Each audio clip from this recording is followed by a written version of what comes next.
এক জঙ্গলে এক সিংহ থাকত। সবাই তাকে ভয় পেত, কারণ সে শক্তিশালী ছিল। কিন্তু সমস্যা ছিল, সে অলস। শিকার করতে চাইতো না, সব সময় অন্যদের ভয় দেখিয়ে খাবার কেড়ে নিত। একই জঙ্গলে এক ছোট শিয়াল ছিল। শক্তি কম, কিন্তু বুদ্ধি ছিল বেশি।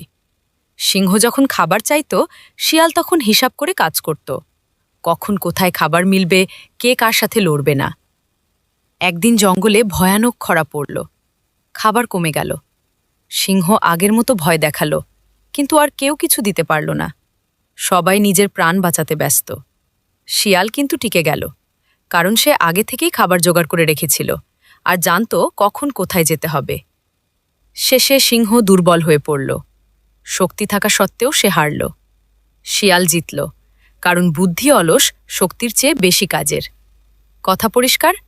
শুধু জোর থাকলেই চলে না, ভাবতে না পারলে একদিন সেটা কোনো কাজে আসে না।